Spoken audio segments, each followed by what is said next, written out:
এয়াই ৰাজনীতি আৰু ৰাইজ যাৰ লগতে থাকক 10-12 লাখ ভোটত জিকি সাংসদ হোৱাজনে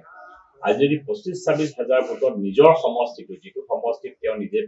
তেওঁৰ পিতৃৰ দিনৰ পৰা তেওঁ নিজে ক্লেইম কৰে যে এইটো তেওঁলোকৰ পৈতৃক সম্পত্তি তাতে এনেকুৱা মুখ থেকেচা খাবলগীয়া অৱস্থা হৈছে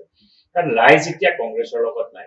ৰাইজ পৰিয়াল কেন্দ্ৰৰ লগত নাই আৰু ৰাইজে উন্নয়ন বিচাৰিছে ৰাইজে কোনোবা এটা বিশেষ দলক বা কোনোবা এজন প্ৰাৰ্থীক সাপোৰ্ট কৰি পেলাই ৰাইজ এবাৰ উন্নয়নৰ পৰা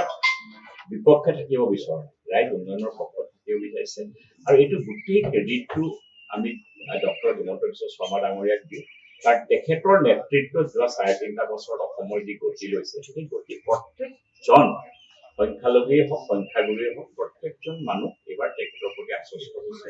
আৰু আস্থা প্ৰকাশ কৰিছে ইয়াৰে এইটো এটা অসমৰ ৰাজনৈতিক ইতিহাসত প্ৰথম ঘটনা কিন্তু ভৱিষ্যত ৰাজনীতিৰ ক্ষেত্ৰত অসমত এই ইতিবাচক এটা সংকেত লৈ আহিছে মই ভাবো প্ৰত্যেকটো অঞ্চলতে অসমৰ সংখ্যালঘু অঞ্চলসমূহ অধ্যুষিত অঞ্চলসমূহৰ ৰাইজেও এই কথাটো বিচাৰ বিবেচনা কৰি চাব কাৰণ সামগুৰিয়ে প্ৰথম আইচ ব্ৰেক কৰা বুলি যিটো কয় আইচ ব্ৰেকটো প্ৰথম সামগুৰিৰ পৰা হৈছে কাৰণ ৰেগিঙৰ কথা কৈ আছিলে অপজিশনে ৰকিবুল হুছেইন ডাঙৰীয়াই কৈ আছিলে ৰেগিঙৰ কথা ৰেগিং হলে 1000-2000 হ'ব 500 হ'ব 1000 হ'ব 4000 হ'ব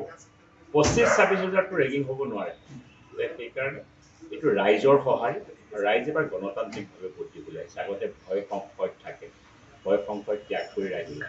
বিজেপিৰ লগত সংখ্যালঘু সংখ্যাগুৰু সকলো বিজেপিৰ এইটো নতুন ইংগিত মই আপোনাক কৈছো মধ্য অসমৰ পৰা সামগুৰিৰ পৰা অসমৰ সংখ্যালঘু জনসাধাৰণৰ কাৰণে এটা সুন্দৰ ইংগিত বহন কৰিছে আৰু তেওঁলোকে যিটো পদক্ষেপ ললে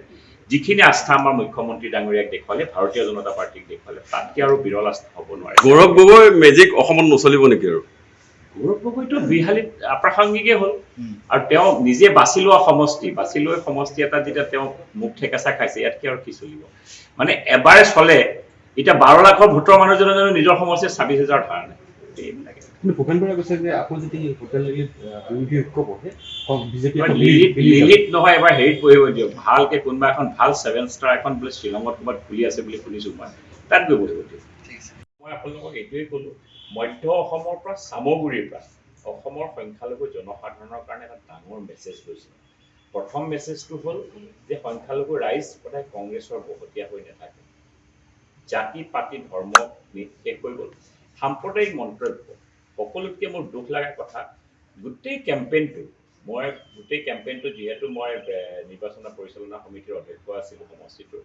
গোটেই কেম্পেইনটো য'তেই কংগ্ৰেছৰ মিটিং হৈছে প্ৰত্যেকখন মিটিঙত এখন LCD লগাই পেলাই মুখ্যমন্ত্ৰী ডাঙৰীয়াৰ সাম্প্ৰদায়িক মন্তব্যৰ কথা তেখেতসকলে কৰে মিয়াৰ ভোট নেলাগে